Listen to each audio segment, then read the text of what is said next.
보도에 의하면은 어제 민주당과 정의당이 소위 쌍특검 패스트트랙을 함께 추진하겠다고 합니다. 4월 국회 또다시 어두운 그림자가 드리우고 있습니다. 서민들의 삶이 무너지고 있는 절박한 상황은 외면한 채 불필요한 정쟁에 매달리는 모습에 안타까움을 금할 수 없습니다.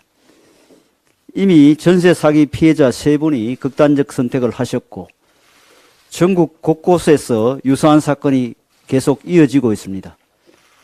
피해 회복을 지원하고 사태 확산을 막기 위해서는 한시라도 빨리 입법으로 지원을 해야 하는 상황입니다. 그런데도 정쟁의 블랙홀이 될 쌍특검을 패스트트랙에 올리는 것이 서민들의 생명이 걸린 민생법안보다 시급하다고 생각하고 있는지 묻고 싶습니다.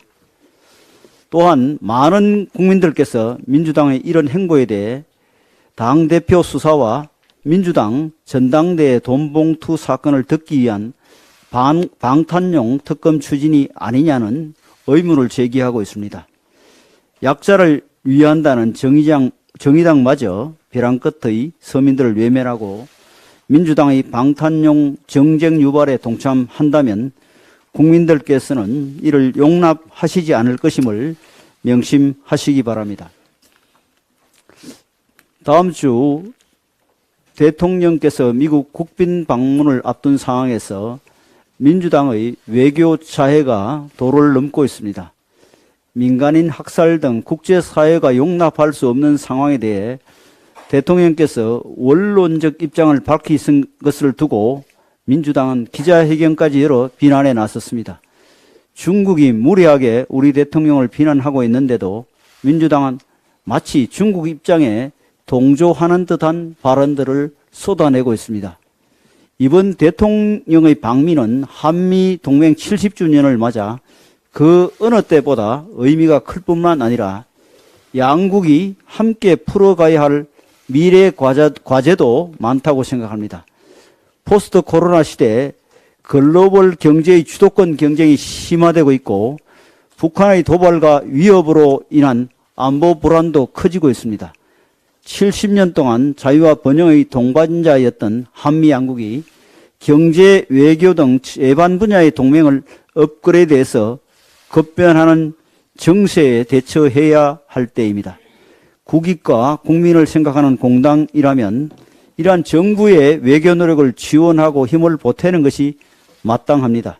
그런데도 민주당은 운동권의 시각에서 전혀 벗어나지 못하고 있습니다. 민주당도 국익이라는 표현을 쓰고 있지만 중국의 국익, 러시아의 국익을 뜻하는 건 아닌지 의심스러울 지경입니다. 우리 당은 이번 대통령 국빈 방미를 통해 외교적, 경제적으로 최상의 성과를 거둘 수 있도록 지원하고 국회에서 해야 할 후속 조치 추진에도 만전을 기할 것입니다. 민주당을 비롯한 야당도 대한민국 국익을 최우선에 두고 나라와 국민을 위한 협력의 길에 동참하시기 바랍니다.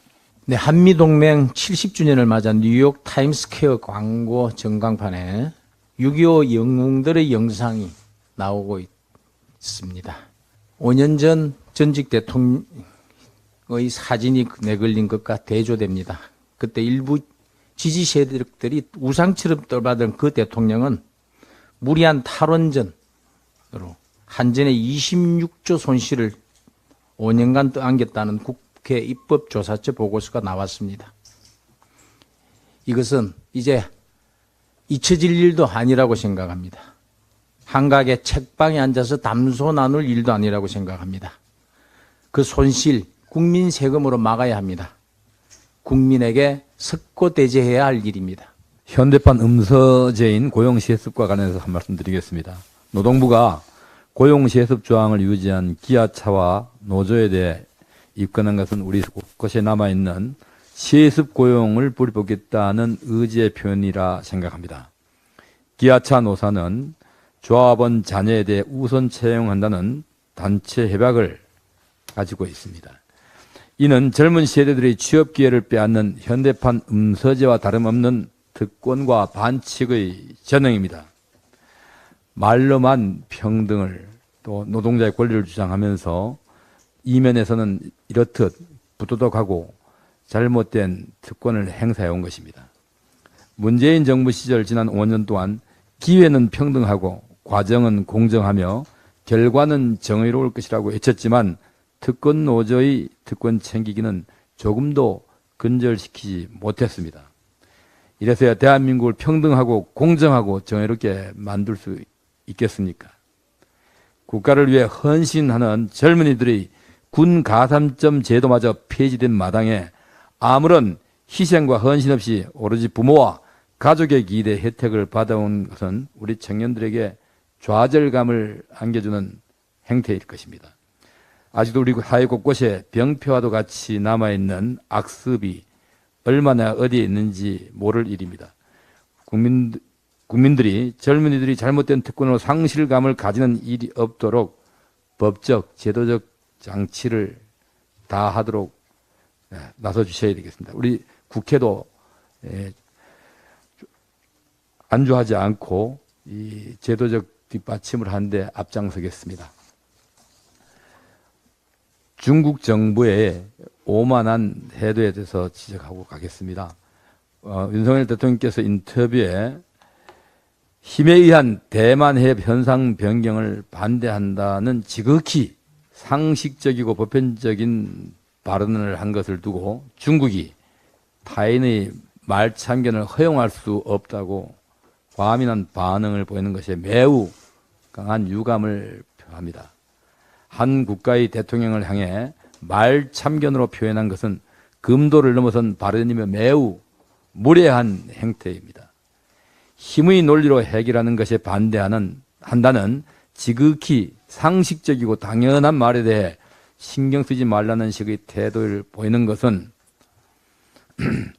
보편적 가치를 무시하는 오만한 인식이 무의식 가운데 깔려 있는 것이 아니겠습니까? 이것은 국제사회의 보편적 기준입니다. 대만 문제는 단순히 두 국가만의 문제가 아니라 국제사회의 평화와 직결되는 우리 세계적인 문제입니다. 중국은 큰 산이고 우리는 작은 봉우리라며 저자세 외교를 보인 문재인 정부를 겪으며 중국은 정말로 자신들은 큰 산이고 우리 한국은 작은 봉우리 정도로 착각하고 있는 것이 아닙니까? 몸집만 크다고 대국이 되는 것이 아닙니다. 인류의 보편적 가치를 준수하는 모범을 보일 때 진정한 대국으로 평가받을 수 있다는 것을 명심해야 할 것입니다. 이상입니다. 더불어민주당 등 야당이 어제 이태원 참사 특별법을 공동으로 발의했습니다. 안타까운 사고로 꽃다운 젊은이들을 잃은 이태원 참사와 같은 일은 절대 다시 일어나서는 안 되고 재발 방지를 위한 대책을 철저히 마련해야 하는 것은 우리 정치권이 반드시 해야 할 일입니다. 하지만 이와 관련해 그동안 특별수사본부 수사와 국회 국정조사가 진행됐습니다. 또한 현재 10여 명이 넘는 관련자에 대한 재판이 진행 중이고 야당의 일방적 강행으로 행안부 장관에 대한 헌법재판소의 탄핵 소추안 심사도 이루어지고 있습니다. 이 모든 것은 야당이 요구해 진행한 것들입니다. 그런데 특별법을 만들어 또다시 진상조사를 새로 하겠다는 야권의 의도는 그야말로 정쟁을 벌이겠다는 것입니다. 게다가 특별법은 내용상으로도 대단히 여러 가지 문제가 있는 지점들이 있습니다. 이태원 참사의 경우 특수본에서 민간 전문가와 국가수의 협조 등 수사를 통해 다중 밀집에 의한 압사 사고로 원인이 밝혀져서 현재 책임자 기소에 따른 재판이 진행 중인 상황입니다. 그럼에도 특별법안은 이태원 참사의 발생 원인, 수습 과정, 후속 조치 등 사실관계와 책임 소재의 진상을 밝힌다고 써놓고 있습니다. 지금 수사로 드러난 사고 원인과 대응 상황에 대한 법리적 검토가 이루어지는 상황임에도 불구하고 특별법을 통해 사고 발생 원인, 후속 조치 등 사실관계와 책임 소재를 밝히겠다는 것은 현재 진행되고 있는 재판 및 헌법재판소 결정에 또다시 큰 혼란을 불러일으킬 가능성이 매우 높습니다. 특별법은 이태원 참사 진상규명과 재발 방지를 위해 특별조사위원회를 구성하고 위원회는 직권으로 사건에 대한 진상규명조사를 수행토록 해놓고 있습니다.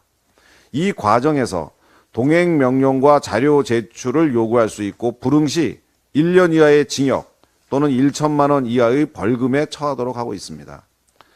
검찰 등 수사기관에서도 증인이나 참고인이 출석하지 않을 경우 법원의 영장 없이 동행 명령 등을 강제할 수가 없습니다. 또 당사자가 자료를 안 낼 경우 법관의 영장을 통해 압수수색을 실시합니다. 그런데 민간조사위원회에 수사기관보다 강력한 동행명령, 자료 제출을 강제하는 것은 영장주의와 과잉금지 원칙에 완전히 반하는 것입니다. 또한 특별법은 피해자에 대한 지원과 추모 사업 등에 대해서 규정하고 있습니다. 하지만 현행 국가배상법은 국가나 지자체의 손해배상의 책임과 배상 절차를 규정하고 있고 추모 사업 또한 얼마든지 현재 가능합니다. 그래서 별도의 특별법 제정이 필요하지 않습니다. 우리 국민의힘은 이태원 참사 유가족의 슬픔에 깊이 공감하고 유사한 사고가 다시 발생해서는 안 된다는 점에 이론의 여지 없이 동의합니다. 하지만 당대표 리스크에 이어 최근 터진 전당대회 돈봉투 사건으로 코너에 몰린 야권의 위기 타개와 내년 총선에서의 정치적 활용 목적으로 이태원 사고를 이용하려는 데에서는 결코 동의할 수가 없음을 밝힙니다. 가방위 간사 박성중 의원입니다. 100% 음성 대역으로 포탄 해외 반출 의혹 제기, MBC는 부끄럽지 않은가? 차라리 소설을 써라, 이런 말을 하고 싶습니다.